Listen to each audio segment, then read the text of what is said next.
नवरात्रि के 9 दिन सिर्फ फास्टिंग, गरबा या डेकोरेशन नहीं, बल्कि ये 9 रूप हमारी ज़िंदगी के अलग सबक देते हैं। मैंने सोचा क्यों ना इन सबकों को अपनी फाइनेंशियल जर्नी से कनेक्ट किया जाए। आज मैं बात करूँगा नो फाइनेंशियल संकल्प की, जो नवरात्रि से इंस्पायर्ड है। अगर आप इन्हें अपना लेते हैं तो पैसे को लेकर सोच और ज़िंदगी बदल सकती है। डे 1, माँ शैलपुत्री। सिंपल शुरुआत। शुरुआत से ही सिंप्लिसिटी को अपनाएं। बड़ा प्लान ज़रूरी नहीं है, एक सीधा और क्लियर शुरुआत ही पावरफुल हो सकती है। For example, multiple bank accounts की जगह सिर्फ एक सिंपल अकाउंट मेंटेन करें, ताकि कंफ्यूजन बिल्कुल ना हो। डे 2, माँ ब्रह्मचारिणी। धैर्य और तपस्या और खुद पर विश्वास और पेशेंस, यही असली तपस्या है। पैसे बनाने में कभी भी जल्दबाजी ना करें। संकल्प कीजिए और इंतज़ार कीजिए। जैसे कि आपकी फ़र्स्ट सैलरी आए, तो फर्स्ट सैलरी आते ही उसको आप स्पेंड ना कर दो सारा, बल्कि उसमें से कुछ पार्ट सेव करो, ताकि बाद में आपको उस सेविंग का रिवॉर्ड भी मिल सके। डे 3, माँ चंद्रघंटा।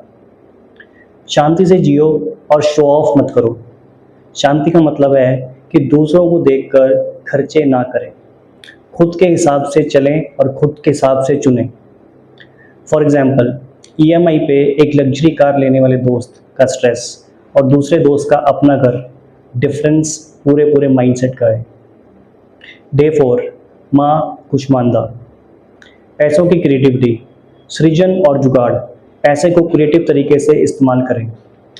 जैसे हम जब भी घर में सफाई करते हैं तो कुछ ना कुछ पुरानी चीज़ें निकल आती हैं, जिसको हम बेच के कुछ ना कुछ मनी अर्न कर लेते हैं, या फिर हम किसी हॉबी को स्टार्ट करते हैं और उसको साइड हसल बना के हम उससे भी और इनकम जनरेट करते हैं। डे 5, माँ स्कंद माता। वैल्यूज़ को नर्चर करें, पैसे के रियल वैल्यू समझें और अगले जनरेशन तक पहुँचाएं। फॉर एग्जाम्पल, बच्चों को पॉकेट मनी देकर सेविंग की आदत सिखाएं। डे 6, माँ कात्यायनी। नो कहने की हिम्मत। फाइनेंशियल करेज का मतलब है ज़रूरत पड़ने पर नो कहना भी आना चाहिए। फ्रेंड्स के वीकेंड पे प्लान बने और वो हर वीकेंड पे प्लान बना रहे हैं, इसका मतलब क्या है कि हर वीकेंड पे आपको 2-3 हज़ार रुपये खर्च करने पड़ेंगे, और वो जो पैसा आप खर्च करोगे वो आपको अपने गोल से दूर ले जाएगा।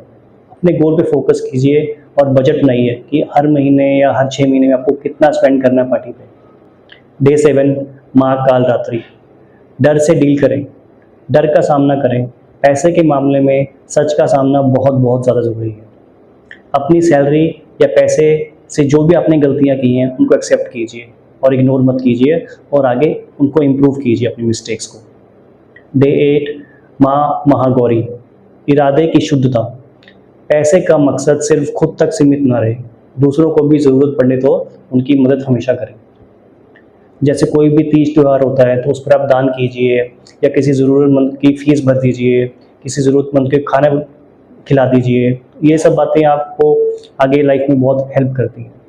डे 9, माँ सिद्धिदात्री। पैसों से आगे पैसे सब कुछ नहीं।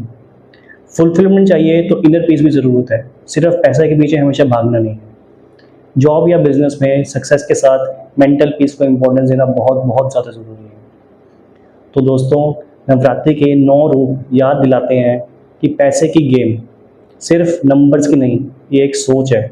सिंप्लिसिटी, पेशेंस, करेज, क्रिएटिविटी और प्योरिटी अपनी फाइनेंशियल लाइफ में लाएं, और देखें कैसे आपका ओवरऑल बैलेंस इंप्रूव होता है। आपसे एक सवाल पूछता हूँ, कौन सा संकल्प अपनी लाइफ में सबसे पहले लेना चाहेंगे? कमेंट करें और बताएं। लाइक कीजिए, सब्सक्राइब कीजिए, और जो भी आपकी सजेशंस हैं इम्प्रूवमेंट के लिए प्लीज़ मुझे बताइए, ताकि मैं उन पे और काम कर सकूँ। Thank you. हरे कृष्ण।